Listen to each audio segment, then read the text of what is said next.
funciones.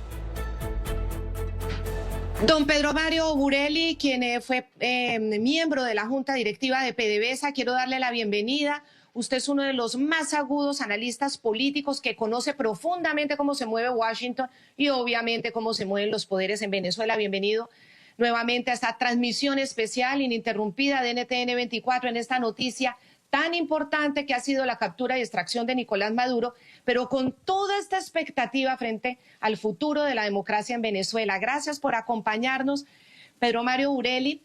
Y todos hoy nos preguntamos, en este momento, el papel exacto de Delcy Rodríguez, ¿cuál es? ¿Y cuál es su futuro, el de ella? Bueno, primero que nada, muchas gracias por la invitación. Sí quiero aprovechar para agradecerle a NTN 24 lo que hace. Estoy muy consciente que son ustedes la fuente primordial de información para mucha gente que vive afuera del país, pero sobre todo para mucha gente que vive dentro del país. Yo creo que en estos momentos transmisiones como esta y la cobertura constante que ustedes tienen es un papel importantísimo, importantísimo para los próximos días. Por eso creo que es importante transmitir cierto grado de tranquilidad a una población que con toda razón está angustiada y hay todo tipo de incertidumbre. Yo le diría, lo primero es, llevamos 26 años en esto y tenemos que tener cierta paciencia. Lo que está ocurriendo es un proceso que tiene fases. Se decidió, el gobierno americano tomó, entre varias opciones, ir por la cabeza de la culebra. Y lo hizo de una forma militarmente ejemplar, con una disciplina nunca vista en el sentido de la capacidad de movilización, costos, tecnologías, porque el objetivo del presidente Trump era que no hubieran bajas americanas en una operación tremendamente delicada. El contraste de esa operación es el comunicado o la parte política de cómo se comunica. Y yo creo que eso lo atribuimos un poco a la personalidad de Donald Trump, que es tan capaz de comandar unas Fuerzas Armadas a montar la operación que el general Kane explica, y al mismo tiempo, en una forma irresponsable y dicharachera, tratar de seguir jugando un juego que tiene otras etapas, que él sabe a dónde van las otras etapas, pero él piensa que él es un gran comunicador y que él puede salirse y creando cierta incertidumbre y gran desasosiego con sus palabras. Lo primero es eso, es decir, entendamos que los Estados Unidos son la combinación de las dos cosas. Los que realizaron la operación militar bajo las órdenes y exigencias del presidente Trump y bajo muchísima planificación y coordinación, y el mismo personaje que a veces es un poco irresponsable en el manejo de temas profundamente delicados y que afectan no solamente a Venezuela, sino a todo el mundo en entender qué es lo que se está buscando. Ahí juega un papel Delcy Rodríguez. Delcy Rodríguez, y lo dijo claro el presidente, fue designada por un presidente ilegítimo. Por lo tanto, ella está usurpando la vicepresidencia y si se juramenta, como dicen que se va a juramentar, va a estar usurpando la presidencia. Lo primero de nada, ella es una usurpadora. Segundo, ella es una criminal y su acusación sellada la veremos más temprano que tarde. Pero en las etapas, en las fases, que el presidente inclusive lo dejó entrever, que esto tiene varias etapas, ellos están tratando de escuchar a los clamados, el llamado de mucha gente que dice, no, es que hay que trabajar, que Delcy quiere ayudar, perfecto. Entonces el secretario Rubio le dijo claramente a Delcy Rodríguez, usted quiere ayudar, esto es lo que nosotros requerimos. Estas son las personas que nosotros queremos que ustedes nos entreguen. Estas son las cosas que queremos que usted haga. Vamos a ver si lo hace. E inmediatamente, ¿cuál fue la respuesta? Un ataque de ella, porque ¿dónde la pusieron a ella? La pusieron entre la espada y la espada. ¿Okay? Simple y llanamente, ella la pusieron en una situación imposible, pero como hay gente que estaba diciendo que ella podía hacer el trabajo, había un grupo como Rick Grenell y otro en el entorno del presidente Trump que no estaba vendiendo esa transición. El presidente dijo, bueno, vamos a darlo. Pero la transición no es permitirle que ellos sigan gobernando el país, sino que hagan lo que nosotros le decimos. Entonces, ahí está la inviabilidad. Estamos viendo un escenario de muy corto vuelo, de muy corto tiempo, por esta situación en que para Delcy ser aceptable, tiene que hacer cosas que para ella no son aceptables, ni para el país son aceptables que esto continúe. Pero dentro de un escenario, dentro de una estrategia que tiene múltiples etapas, hay que pasar por esta etapa. ¿Okay? Entonces, lo primero es, hablamos de Delcy. Delcy está ahí hasta que se compruebe, como se va a comprobar, de que ella está imposibilitada de cumplir con lo que la gente que la vende a ella como solución ha estado vendiendo. Entonces, esto yo le veo muy poco tiempo, pero cuando digo muy poco es poquísimo tiempo. Entonces, estemos claros en eso. Los Estados Unidos acaba de gastar cientos de millones de dólares de los contribuyentes americanos para una operación militar sin comparación en el mundo. No es para terminar con alguien que siga reprimiendo, que siga robando, que siga delinquiendo. Por lo tanto, lo que le está diciendo es, desmantela tú el sistema, desmantela tú el aparato represivo, desmantela el aparato criminal. Y eso no lo puede hacer ella porque hay una parte integral de ese sistema. Ella lo montó, ella y su hermana lo sostuvieron, son los grandes titiriteros. Maduro y Cilia Flores no hubieran durado tanto sin la astucia, la rapidez y las maniobras de estos dos siniestros hermanos. Por lo cual, yo lo que le pido a los venezolanos es que tengamos un poco de paciencia, que entendamos que salir de la cabeza era importantísimo.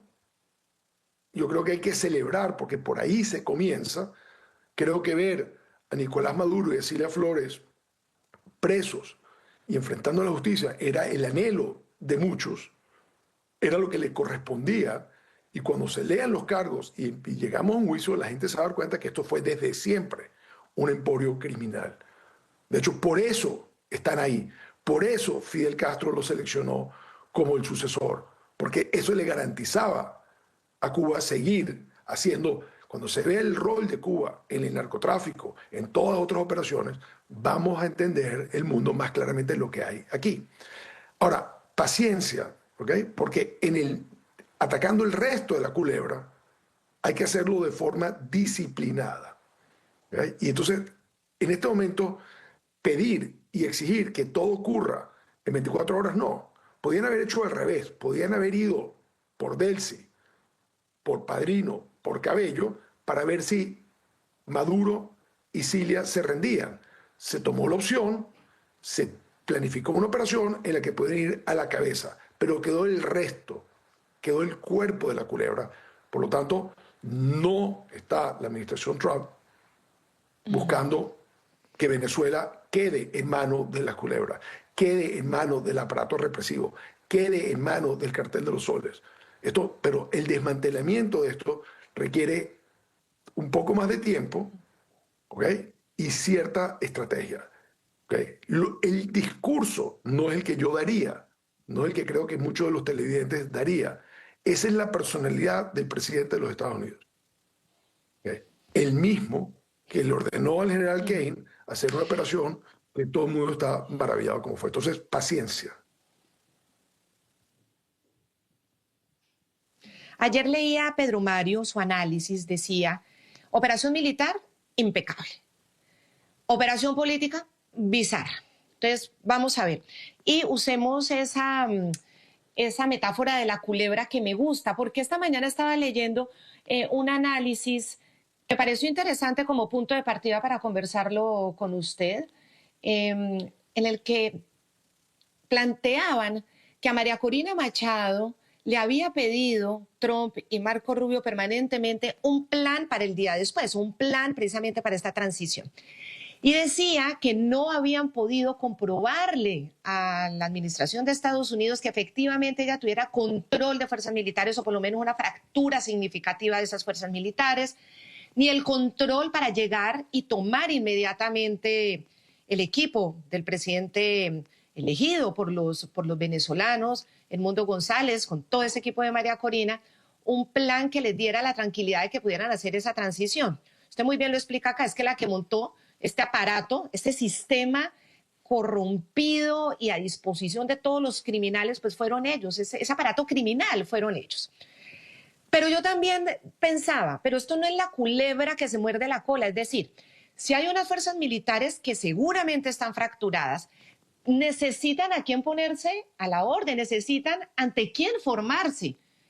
Y cuando uno ve la imagen de Diosdado y de Vladimir Padrino al lado de Delcy, si eres militar y quieres escindirte, no tienes ante quién, porque estás ante los mismos que te han dado las órdenes más horrendas de matar a tu propio pueblo y quien te tortura y te desaparece y te mata si no cumple las órdenes. Entonces no es como la culebra que se muerde la cola, lo pensaba yo. ¿Cómo salir de eso?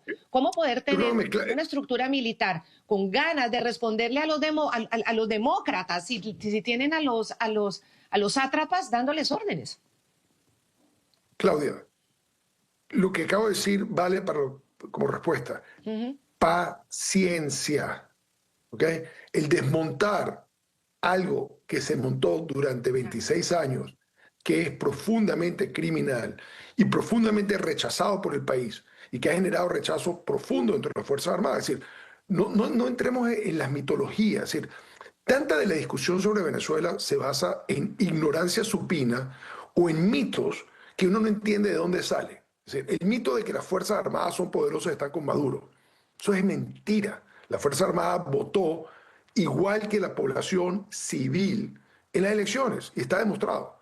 En todos los centros electorales cercanos a guarniciones militares, el voto es idéntico al voto en el resto de la sociedad. ¿Qué te dice eso? Que el militar y su familia está tan harto de Nicolás Maduro como la población civil. Lo que tú estás viendo en la Fuerza Armada es una estructura que institucionalmente no existe. La Fuerza Armada, para que existe, tiene que tener una línea de mando vertical, tiene que ser piramidal, tiene que tener objetivos comunes. Y desde el 14 de abril del 2002, Hugo Chávez se dedicó a evitar que la Fuerza Armada pudiera actuar y lo pudiera tumbar de nuevo. Y para eso destruyó la unidad de mando, destruyó la estructura de la Fuerza Armada. Y la parálisis que ves en la Fuerza Armada no es apoyo a Maduro, es una Fuerza Armada que está paralizada por diseño. Cuando ningún general, ningún coronel, ningún teniente coronel, ningún capitán sabe que si da una orden, quién se la va a cumplir, terminas paralizado. La gente no hablaba hace unos días que las baterías aéreas rusas, los radares chinos, le iban a complicar a los Estados Unidos una operación. No hablaban de eso. Los expertos no hablaban de que esta Fuerza Armada hay que tener mucho peligro, que no hay que subestimarla. ¿Dónde están?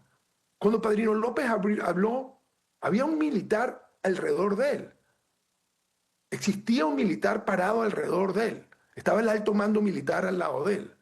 Padrino López es un narcotraficante con recompensa que está en el poder como ministro de Defensa, que es un cargo administrativo, porque los rusos, vendedores de armas, no quieren que que se cambie como rutina en Venezuela el ministro cada año. Ya conocieron a este, ya hicieron las cuentas secretas, ya este conoció Moscú, ya encontró el juego, no quieren que lo cambien. Pero el mando está en manos del CEO de la Fuerza Armada.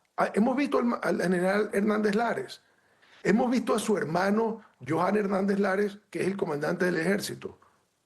No lo hemos visto, porque si algo ocurrió y se pudieron meter en Fuerte Tiuna, en un búnker totalmente rodeado de personal, y sacar a Nicolás Maduro, quiere decir que fracasaron como militares. Y eso lo saben todas las Fuerzas Armadas.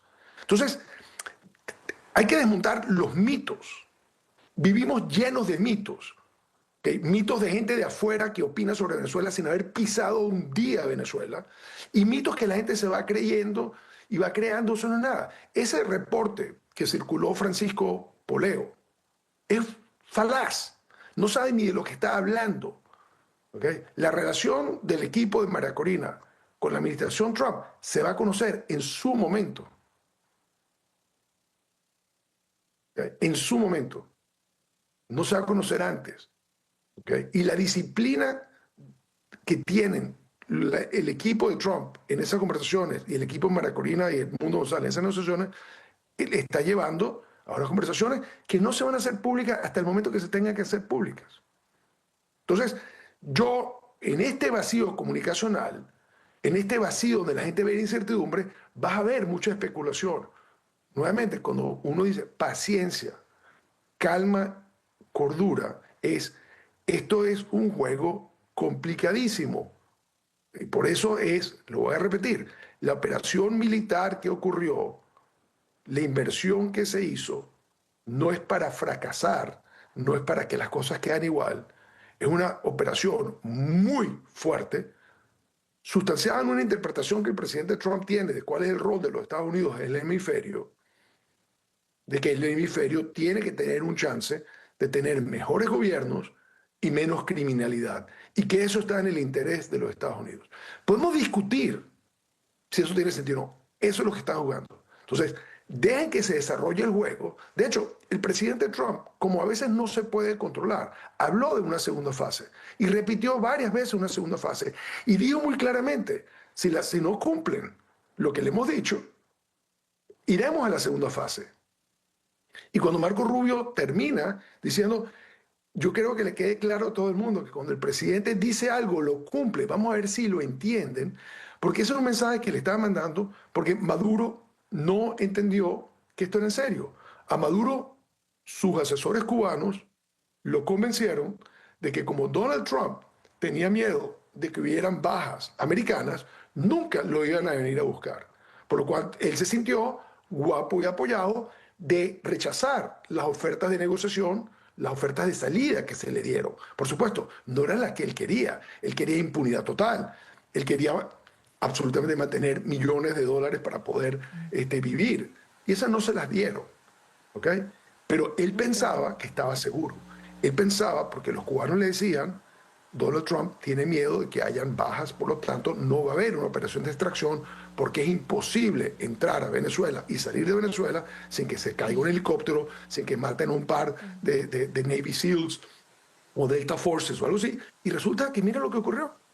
¿Okay? Entonces, el mensaje que le manda en esa rueda de prensa, que hay que verla varias veces, porque es muy torpe comunicacionalmente el presidente Trump, muy torpe, y además tiene varias audiencias. Parte del mensaje que él tiene se lo está mandando a su propia base. Él está tratando de explicar a su base de que el petróleo y que hay un beneficio, que no sé qué otra cosa. Parte de la exageración en el discurso petrolero es porque él está hablando a su base. ¿Okay? Y eso hay que entenderlo. Él tiene dos audiencias, no está hablando a los venezolanos. ¿Okay? Entonces, aquí vamos a ver en los próximos días desarrollos, ¿okay?, que no van a ocurrir, como no ocurrió esta operación, con nuestros tiempos.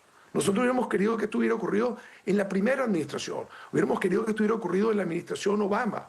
¿Y por qué? Porque todo lo que estaba haciendo Nicolás Maduro se sabía desde siempre. Las acusaciones, estas acusaciones que le van a hacer y otras que están todavía selladas, son el producto de 15, 20 años de trabajo judicial. Entonces, yo hubiera preferido que Maduro se hubiera ido, o nunca hubiera llegado. Si el que hubiera metido preso con la evidencia que dio Walid Maclet en el 2010 hubiera sido Hugo Chávez. ¿Okay? Es decir, los señores generales, Hugo Carvajal Barrios y el general Alcalá Cordones, están presos por información que dio Walid Maclet en la cárcel de La Picota y que después Pedro Aponte Aponte, un militar que terminó en la Corte Suprema en Venezuela, pero que era parte del cartel de la Guardia Nacional que operaba Walid Maclet, fue y contó todas esas historias. Pero de 2010, 2011. Entonces la justicia actúa mucho más lento de lo que nosotros queremos.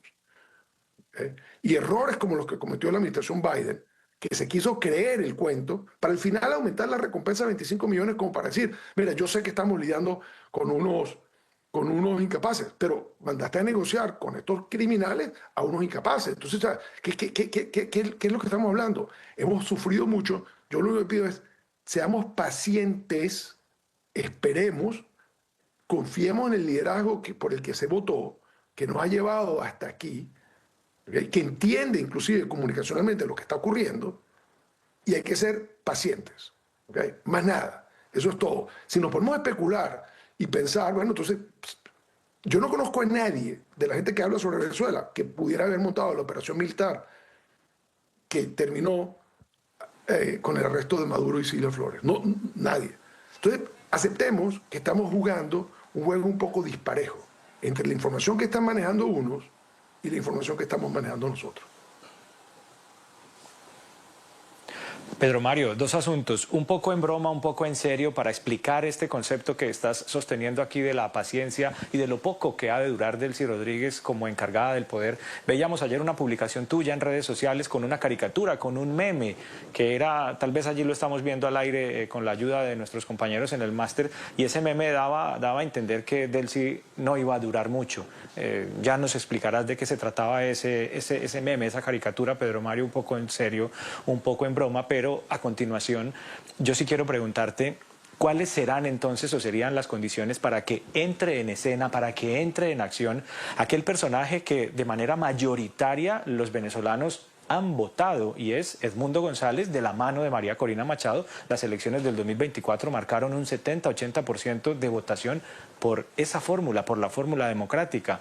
¿En qué circunstancias entraría en próximos días o en próximos meses la figura democrática de Edmundo y de María Corina? Yo creo que una de las cuestiones importantes en un país tan altamente criminalizado como Venezuela es garantizar la seguridad de un equipo de relevo. Y para eso tienes que desmontar, entender, advertir a quienes puedan pensar o tener otras ideas de qué hacer.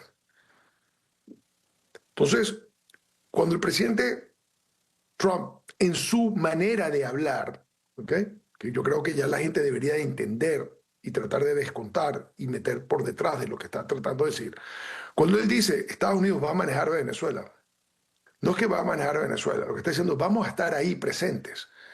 Es decir, si usted, señores militares criminales, si ustedes narcotraficantes, si ustedes ELN creen que ustedes pueden embonchinchar una transición, pueden complicar una transición, sepan que con quien se van a encontrar es con los Estados Unidos de Norteamérica.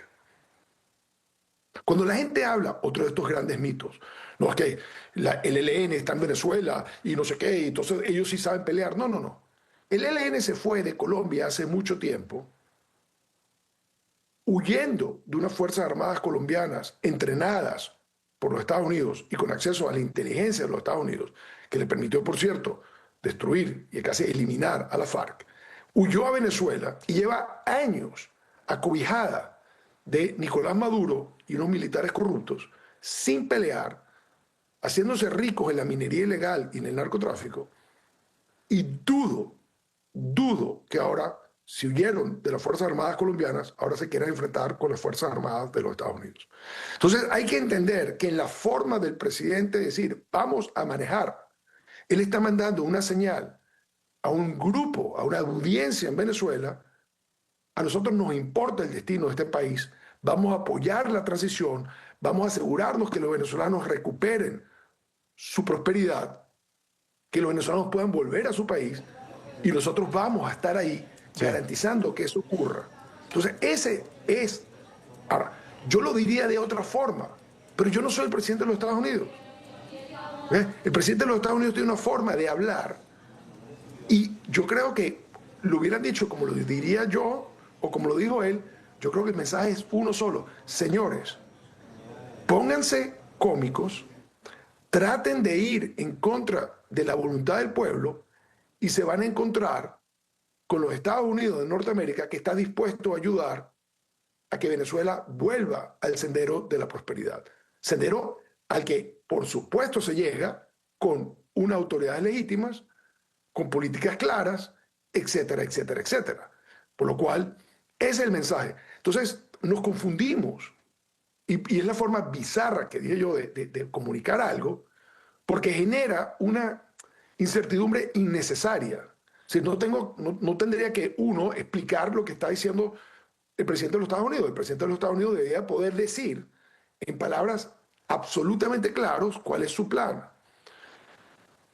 También, en la rueda de prensa, que hay que oírla varias veces, es el tema de no avisar lo que van a hacer. Cuando él dice, nosotros no le informamos al Congreso porque se filtra, es lo mismo, él tampoco va a anunciar cuáles son los próximos pasos, porque ellos quieren tener algún elemento de sorpresa, quieren ellos controlar lo que ellos están haciendo, pero todo es para regresar a Venezuela al único mecanismo en el que tú puedes tener prosperidad, que es que haya un gobierno serio, un gobierno legítimo, unas normas, reglas del juego que sean legítimas, y hasta que no lleguemos ahí, eso no va a ocurrir. Entonces, si podemos hablar, o sea, no te quiero responder esta pregunta tan larga, pero si queremos hablar, por ejemplo, de la parte petrolera, en ese contexto te lo puedo explicar, pero si quieres pasar a otro tema, pasamos a otro tema, pero no sé, no me quiero encadenar en esta respuesta. Sí, sí, pero Mario, vale, porque hablabas de la capacidad de comunicación de Trump, que es bastante torpe, y porque también tiene que hablarle a varias audiencias. Él ayer le hablaba a sus americanos de base, a quienes le creen, al movimiento MAGA, al mismo tiempo a los venezolanos, a los latinoamericanos. Ojo, también le habla a los aliados, porque son todos estos presidentes de la región que lo han apoyado en todos los operativos del despliegue en el Caribe, de la presión en el Caribe, que ayer parecían empezar a llamar la atención sobre, ojo, esto tiene que hacerse con la decisión soberana del pueblo, la voluntad del pueblo, que hay un gobierno ya elegido, que eso le da legitimidad además a la operación. Entonces son muchos aspectos y en eso tiene toda la razón. Pero vamos al tema que usted quería seguir, que es el petrolero, que tiene que ver con lo siguiente, Pedro Mario. Y es, un periodista le pregunta en esta rueda de prensa que es cierto lo que dice esta rueda de prensa, no se puede pasar de agache ninguno de los simbolismos, hay que verla, verla y volverla a ver. Pero esta le decía, ¿por qué para el eslogan American First, administrar Venezuela es ejecutar este eslogan, es ponerlo en práctica? Y obviamente ahí queda el tema de administrar Estados Unidos, administrará a Venezuela hasta que haya una transición adecuada. Es la frase textual. Sí. ¿Qué es que Estados Unidos administre Venezuela y qué es una transición adecuada? Es muy fácil, nuevamente, ellos están mandando un mensaje. Habían dos mitos. Trump no se va a atrever, si Maduro no renuncia, se va a enfocar en otra cosa, se va a distraer la atención, se va a irse.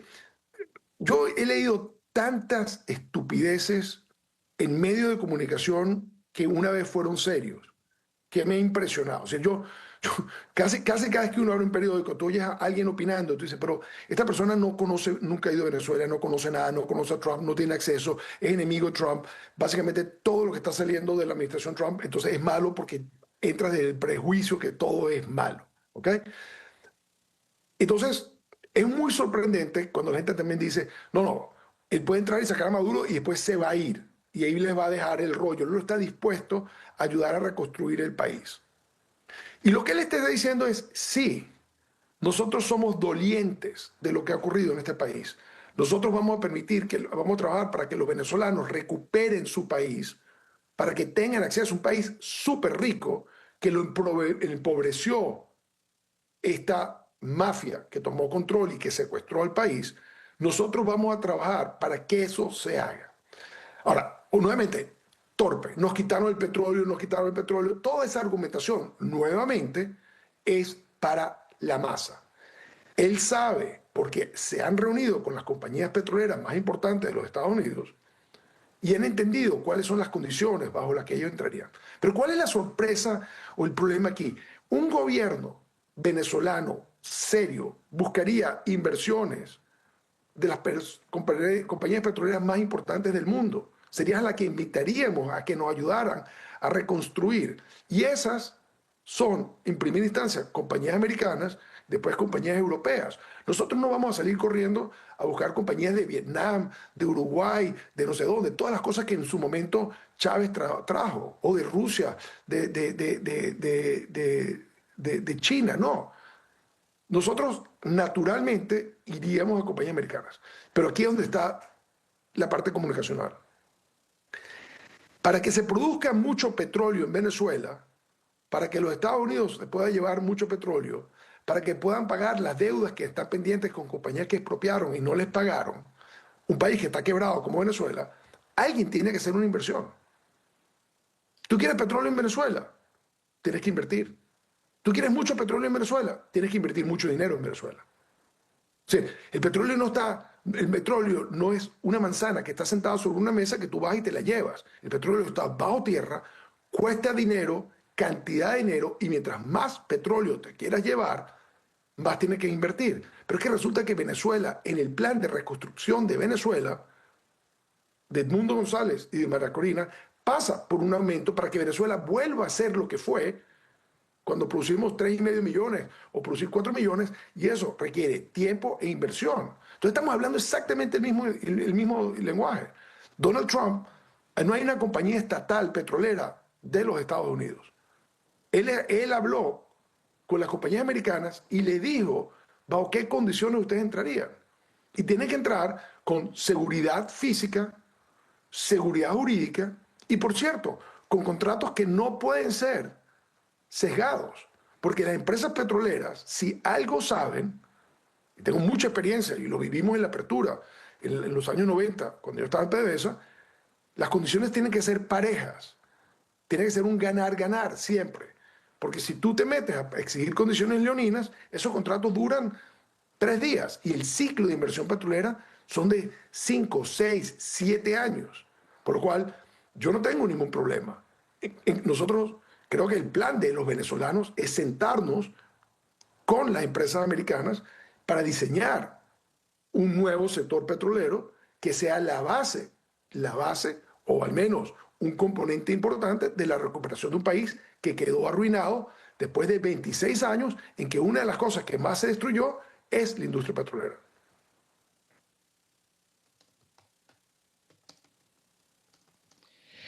Pedro Mario, quiero hacer una pregunta muy franca. Aquí estamos en una transmisión 4 de enero, 31 horas después de que fue capturado Nicolás Maduro. Yo tengo que irme a unos comerciales porque me toca, porque estamos aquí en directo. ¿Usted tiene tiempo para esperarnos y contestarnos un par de preguntas más o tiene afán, tiene compromisos? Te espero para un par de otras preguntas si quieres. Ay, te lo agradezco. Vamos a este corte de comerciales y ya volvemos porque hay otros 2 temas que son cruciales y es un lujo tenerte. Así que los Estados Unidos, la imagen de la cárcel, ahí está la imagen de la cárcel donde amaneció Nicolás Maduro. Obviamente el futuro también nos muestra un panorama de esos juicios. Esos juicios también va a ser un trabajo periodístico que nos va a tener concentrados y vamos a tener que hacer un esfuerzo muy juicioso de entender los indictments, de entender desde el punto de vista de los americanos, desde Estados Unidos, qué es lo que ve Estados Unidos en Nicolás Maduro, en Cilia Flores y Nicolásito, de haber atentado en contra de los intereses de Estados Unidos y en contra de los ciudadanos de Estados Unidos, porque no nos podemos equivocar. Una cosa son las arbitrariedades, las brutalidades, las violaciones sistemáticas a los derechos humanos, los crímenes de lesa humanidad en contra de los venezolanos, y otra cosa es el ataque a los Estados Unidos, como lo plantea la administración y la justicia de los Estados Unidos. Seguimos en conversación esta mañana, un lujo de conversación con Pedro Mario Burelli, a quien quiero agradecerle mucho el reconocimiento que le ha hecho esta mañana a NTN 24 y agradecerle sobre todo el tiempo, porque Pedro Mario Burelli es de los hombres más ocupados que yo conozco en la vida y que pues, nos dedique este rato. No vamos a abusar tampoco de la confianza, pero tenemos unas preguntas y sobre eso, sobre ese futuro de las comparecencias de Nicolás Maduro ante los jueces y ante el Distrito Sur de Nueva York. Jenny, la pregunta para Pedro Mario. Sí, claro, Pedro Mario, muy buenos días, un placer de saludarte. Analizábamos algunos de los temas importantes, pero ahora queremos pasar a los efectos a mediano e incluso a largo plazo de esta captura de Nicolás Maduro y sobre todo en esas audiencias ante el Tribunal del Distrito de Nueva York que tiene que hacer Nicolás Maduro, esas confesiones que haría ante la justicia norteamericana que podrían incluso involucrar a gobiernos de la región. Y le pongo 2 ejemplos puntuales. Brasil con Lula da Silva y Colombia con Gustavo Petro. Hay que recordar también que Petro pues ya está sancionado por Estados Unidos. Maduro tiene información que recopiló durante exactamente 12 años, 8 meses y 15 días, que fue el tiempo que duró de manera ilegítima en el poder en Venezuela. Y hay un detalle en redes sociales que ayer se recordó mucho, que fue que durante el gobierno de Juan Manuel Santos, Venezuela jugó un papel importantísimo en garantizar el acuerdo de ese gobierno con las FARC, que además se dio en el marco de las elecciones de 2013, en las que le robaron los resultados a Capriles, y en ese momento el gobierno de Santos respaldó el reconteo de votos para dilatar, y finalmente pues se dio el resultado que supimos que fue que Maduro quedara en el poder por más tiempo. ¿Deben estar nerviosos los amigos de Maduro, los que en ese tiempo estuvieron alrededor de Maduro, los que están aliados a él? ¿Qué pueden estar pensando en este momento esos gobiernos y especialmente esas personas que durante todo este tiempo de Maduro jugaron papeles importantes de alianza con él? Yo creo que no es por lo que Maduro confiese o no confiese. Yo creo que Maduro le va a costar mucho ponerse una decisión de confesar para que le reduzcan la pena. Yo creo que la pena que le va a tocar a Maduro, no con estas acusaciones, con las que vienen, que estamos viendo es una película en desarrollo. Hay acusaciones selladas mucho más graves. Lo que filtraron ayer es una nueva acusación que reemplaza o sustituye la que se había develado en marzo del 2020, pero es una parte de algo que va a ir creciendo. O sea, no, las acusaciones no son estáticas, ¿no? Hay un trabajo que se está haciendo, pero esto era suficiente para justificar y presentarlo frente a un juez. Yo presumo que sus abogados lo pondrán a decir que él no es culpable, y entonces se empezará un proceso para fijar una fecha de un juicio, y durante ese periodo donde si hay o no hay negociaciones que ocurre.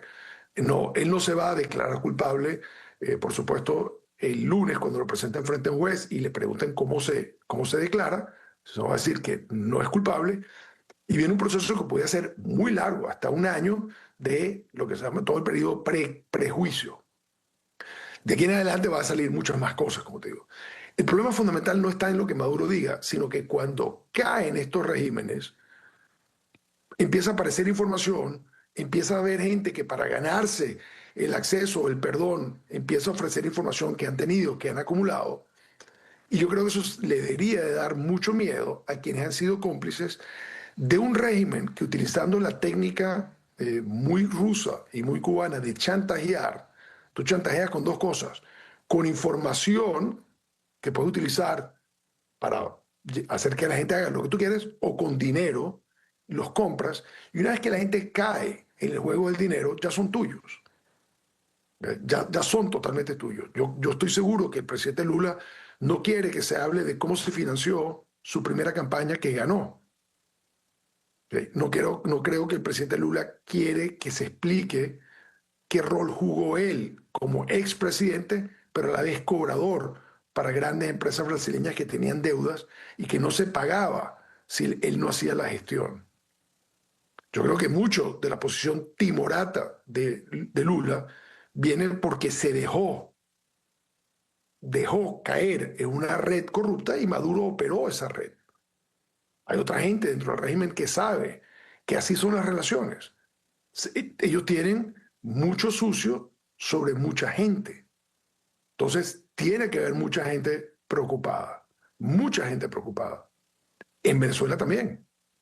En Venezuela hay políticos, entre comillas, lo que se llaman alacranes, y empresarios, entre comillas, lo que llaman enchufados, o sea, cuyas relaciones con el régimen también van a aflorar y tienen que estar muy asustados. Entonces, yo creo que mucho de la estructura de apoyo de Maduro y que no caiga, que la transición sea gradual y que quede de él, y todo eso, viene empujado por quienes tienen miedo de que esto caiga, como cayó, por ejemplo, en la Unión Soviética o los países del este, que cayeron absolutamente y se lo llevaron todo. Yo creo que el régimen va a caer, la culebra entera va a estar dominada, vienen fases, por lo cual el susto va a ir en fases también, a medida que se van dando cuenta que se va acercando, que la culebra la van rodeando y que simplemente llega un momento en que la culebra ya no está. La culebra va a morir, pero lo que se hizo, las huellas, los documentos, las transferencias, las carteras digitales, todo lo que se ha montado en este aparato corrupto se va a descubrir.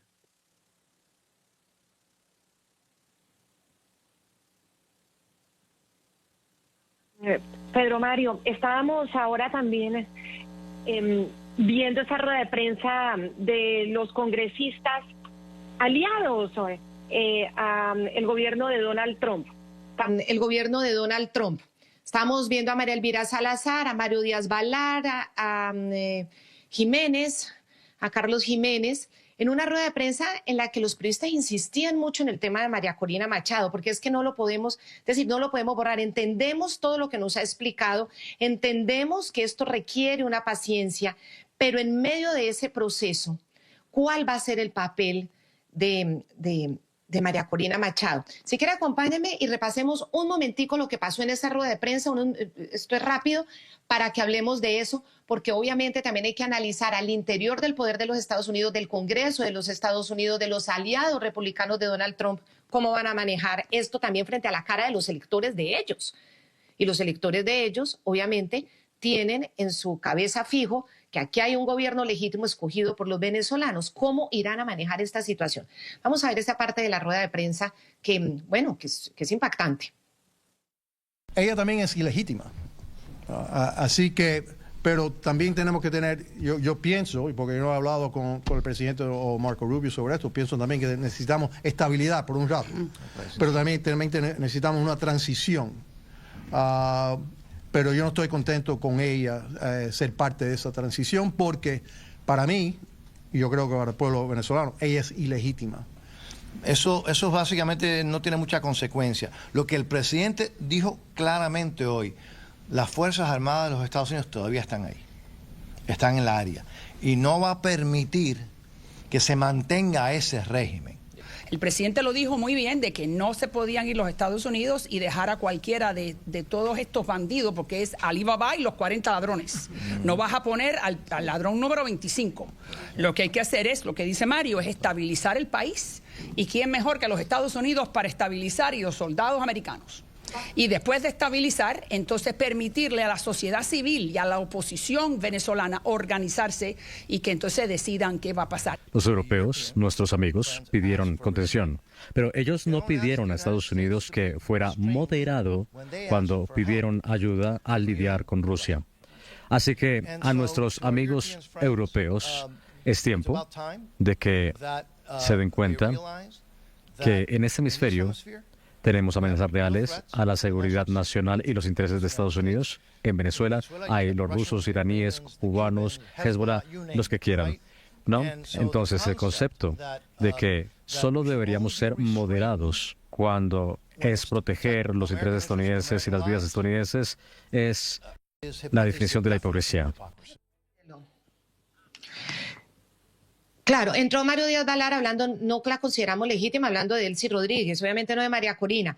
Pero hubo un momento en esta rueda de prensa en que un periodista le dice, pero ¿por qué en este momento no están apoyando a María Corina? Y él se enoja y dice, no pongas en mi boca palabras que no son mías. Es un momento tenso que viven ahí en la rueda de prensa, porque claro, toda esa expectativa está.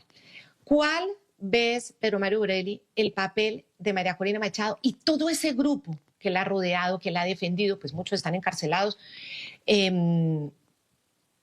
¿Cuál va a ser el papel de ella y en qué momento será el adecuado para que entren ellos? María Corina, Edmundo González, o definitivamente esto hay que pasar página y, como decía el mismo Díaz Balar en la rueda de prensa, ya sea con las anteriores elecciones o llamando a unas nuevas. ¿Será que habrá otras elecciones? Es decir, todas son las preguntas que nos hacemos. Mira, nuevamente, el contexto de una situación delicada donde le cortaste la cabeza a la culebra, pero la culebra queda. Hay que buscar la fase de ir extirpando la culebra, ¿okay? Y hacerlo en la forma más eficiente posible. Para los Estados Unidos y para sus aliados, que son muchos que están detrás, rezagados, pero los ves en sus comunicaciones, en las comunicaciones de Alemania, de Francia, de Inglaterra, de Canadá, en el fondo siempre ha estado operando. Lo que pasa es que le dejaron el papel a quien decidió tomar cartas en el asunto, quien tiene el aparato judicial más grande, quien tiene la evidencia, quien tiene el aparato militar más grande y quien tuvo la disposición de finalmente enfrentar a esta culebra y decapitarla. Entonces, démosle tiempo y todo el mundo está claro que el lujo que hay en Venezuela es que hubo una elección absolutamente injusta, pero que se ganó por un margen increíble y con una capacidad tecnológica que no existe en ninguna otra parte del mundo, por la cual inclusive cuando uno ve por qué le dieron el premio Nobel a María Corina, parte de la explicación es esa operación. Es la parte cívica, es la lucha frente a una dictadura con las herramientas cívicas, con la tecnología, la capacidad de demostrar. ¿Okay? Esa capacidad es un lujo que los Estados Unidos saben que tiene en Venezuela, que no tiene en Nicaragua, que no tiene en Rusia, ¿okay? Que no tiene en Irán, que no tiene en Cuba, que son países donde ellos quisieran ver un cambio para mejor, no lo tienen sino en Venezuela. Pero para llegar a ese momento, si mañana tú pones a María Corina Edmundo, lo tienes que proteger y defender de todos modos. ¿Okay? Y si tú tienes que ver que los Estados Unidos, en contra de lo que muchos decían, que no le importaba Venezuela, sino que te está diciendo sí me importa y me voy a quedar para mandar una señal clara de que me importa, están diciendo vamos a hacer las cosas por pasos, porque si yo pongo mañana a Edmundo González y a María Corina, tengo que tener un aparataje para protegerlo mientras yo no desmantele la estructura criminal, mientras esa estructura criminal no entienda con quién se va a enfrentar de verdad. Entonces, nuevamente, el escenario es mucho más complejo. Las opciones para alguien que decidió poner el capital político, poner dinero, arriesgar las Fuerzas Armadas para tomar un modelo en América Latina terrible de la destrucción del país más rico del mundo. Yo le decía hace un momento a un periodista inglés, imagínate tú que tú despertaras en Londres y no hubiera nadie en Londres. ¿Okay? Londres tiene 9 millones de habitantes. Bueno, 9 millones de personas se fueron de Venezuela. Imagínate tú que tú te despiertas una mañana y no hay nadie en Londres. Eso es lo que se fue de Venezuela. Entonces, para crear condiciones para que la gente regrese, para que la gente pueda invertir, hay que tomar ciertos pasos. De la noche a la mañana esto no es automático. La gente que piensa que se fue Maduro, llegó Edmundo y María Corina y la prosperidad y todo el mundo regresó. No sé qué problema están evaluando. Son 25 años de criminalización del Estado, de destrucción de sus instituciones, de corrupción de todo, y va a requerir un cierto tiempo. Pero honestamente, yo creo que es mucho menos tiempo de lo que crees.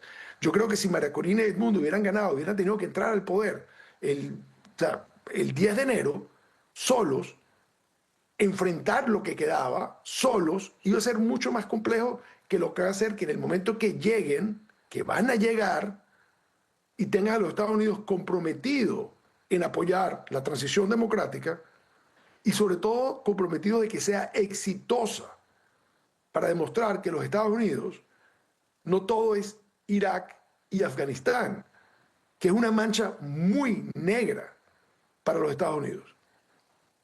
Esa es la misma mancha negra que lleva a Trump a decir yo no voy a invadir un país, pero sí voy a utilizar el poderío militar para que mis intereses se protejan. Pero yo no voy a mandar a unos muchachos a que los maten como si estuviéramos en la Primera Guerra Mundial, en la Segunda Guerra Mundial. ¿Qué lección no se aprendió? Eso es parte inclusive de lo que él muchas veces habla en su desesperación de Ucrania. Es decir, ¿cómo puede ser que toda la semana están muriendo miles de ucranianos y miles de rusos? Estamos en el siglo XXI. O sea, ¿cómo puede estar ocurriendo eso? Entonces, lo que tú vas a ver es que en el momento preciso, que yo no te voy a decir cuál va a ser el momento preciso, porque estamos en una colaboración con un aliado indispensable, que se va a ir viendo las condiciones en que el liderazgo legitimado que tiene Venezuela, que no lo tiene ningún otro país en manos de una autocracia, si Putin cayera hoy, el liderazgo ruso quedó diezmado.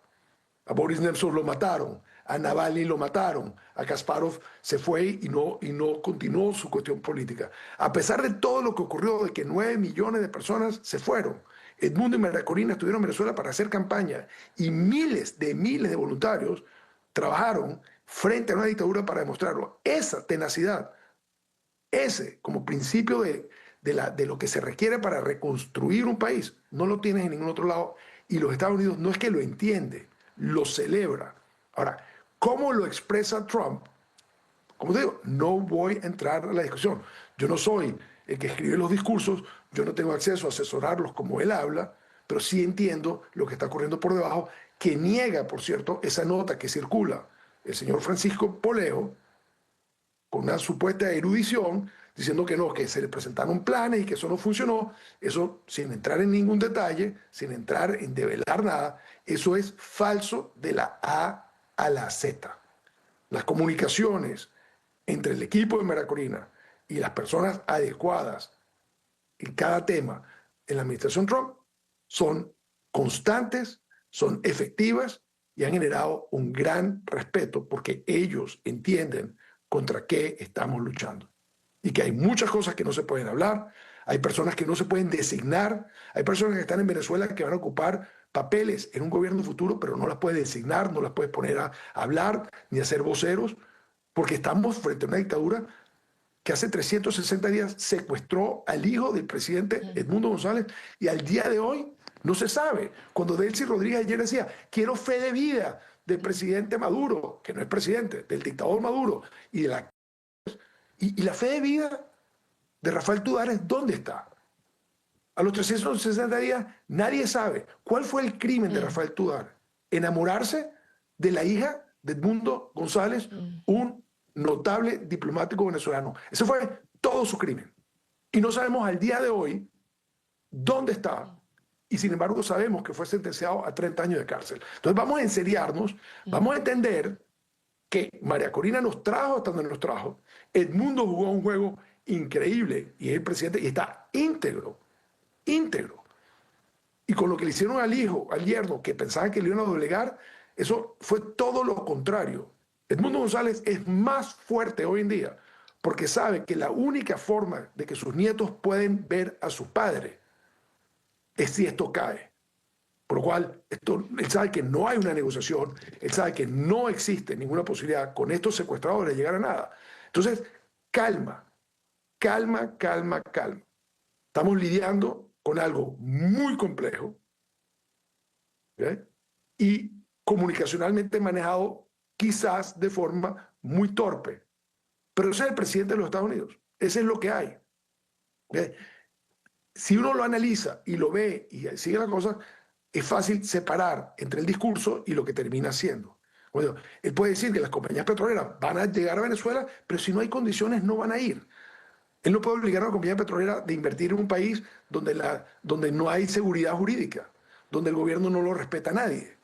Por lo cual hay que crear todas esas condiciones y eso lo entienden. En la forma que él lo vende a su base es una forma tosca y bruta, pero las empresas petroleras, que son empresas públicas que responden a unos accionistas y que toman decisiones racionales, invierten de forma racional, no porque alguien le dice, métanse, esto está en manos de unos malandros, aquí no hay reglas, yo voy a imponer las reglas, y eso no va a ocurrir. Entonces, vamos a ver el desarrollo de esto en fases, en tiempo, y yo creo que el tiempo va a ser mucho más corto, porque como dije anteriormente, la señora Delcy Rodríguez, a quien mucha gente vendió como una persona moderada, capaz de hacer una transición, le han dado una tarea que yo puedo asegurar aquí, sin entrar en detalles de cuál es la tarea, que ya sabe que no la puede cumplir.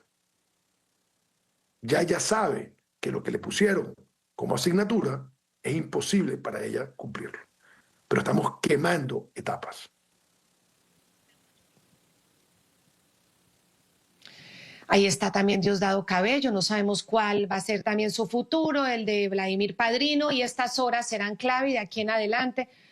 Paciencia es el mensaje de Pedro Mario Burelli, entendiendo cómo esta transición buscaron que fuera de manera coordinada y evitando también fugas de sangre de los mismos venezolanos. Don Pedro Mario Burelli, muchísimas gracias. Ha sido un placer poder contar con usted. Ya no le vamos a quitar más tiempo. Un análisis profundo, interesante, desde la mentalidad de los Estados Unidos como país, la institución militar, la del presidente, su personalidad, y cómo desde Venezuela hay que empezar a interpretar estos hechos, que no dejan obviamente de generar todas las preguntas posibles. Muchísimas gracias al directivo de PDVSA, de uno de los analistas más agudos que podemos tener para entender hacia dónde va esto.